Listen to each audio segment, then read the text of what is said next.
Hey, this is a response to Taylor J. Adams. Go check him out. He's actually immensely undersubscribed, and he's raised a whole bunch of points about time. Now, what's good about you, Taylor, I might change between the second and first and third person, but what's good about, I don't know why I refer to you in the first person. Anywho, what's good about your particular view is, although perhaps we're on different teams, we're playing the same game, we're playing by the same rules. I mean, as much as I do enjoy particular responses that completely look at the question differently, it's nice to use the same terminology and have each other not talking past each other all the time, because it creates a whole web of confusion. So anyway, Taylor raised a few points, so I'm going to touch on 3 of them. The first one was how do B theorists account for the phenomenology of time. Second is the views expressed before were only about presentism, A theorists, not eternalism. And the third one is, are A theorists committed to presentism? I'm going to touch on these views. So, how do B theorists account for the phenomenology of time? I don't think they do in their metaphysics of time. I think they have to do something strange with their phenomenology of time, which is to deny the specious present, to deny the intrinsic feel of change somehow, or at least say that it reduces to something that is illusory. So before I actually studied the metaphysics of time and did a class in it and everything, I did talk about this issue in regards to the consciousness and the experience of time in a video called Time as Illusion, but I might have to retract some of those statements. I don't know how valid they are in this particular context at least. So, the first thing is, deny the specious present if you're a B theorist, or recount for the feel of change in some other way, say it's an illusion, and how you go about that is up to you really. Now, the second point is the objections that I raised before about the passage of time. Does that only apply to the presentists? To be honest, I still think that it applies to the eternalist, A theorist, and the growing block theorist, but I can see where you're coming from. I think in order to defend that position, you'd need to make the defense more explicit about how the passage of time arguments only apply to the A theorist. I'd like to see it, because I think you might be onto something, but I'm gonna hold my judgment on that one. So the third thing even, which was actually something that I was gonna be talking about today anyway, was, are A theorists committed to presentism?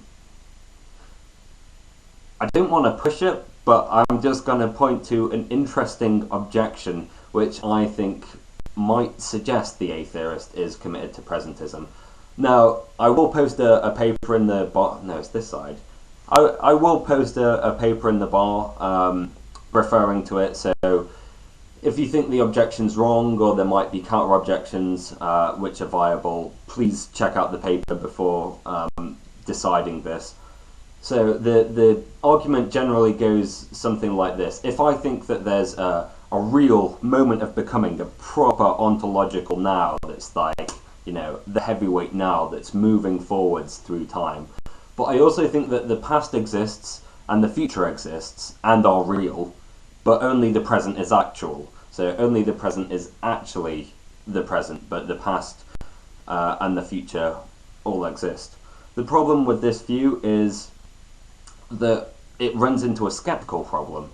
How do we know that we're not existing in the past? And when I say now, the real now is hundreds of years in the future, which is the actual now. Because if the past exists, for all I know, I could be in the past existing and still thinking this way, because it seems that you've got the past, and that has its indexical nows and its things like that, but it's only the metaphysical now that's doing the work. But I don't think the metaphysical now needs to do the work if we've got the indexical now. I think it's an additional ontological commitment which in this case is superfluous.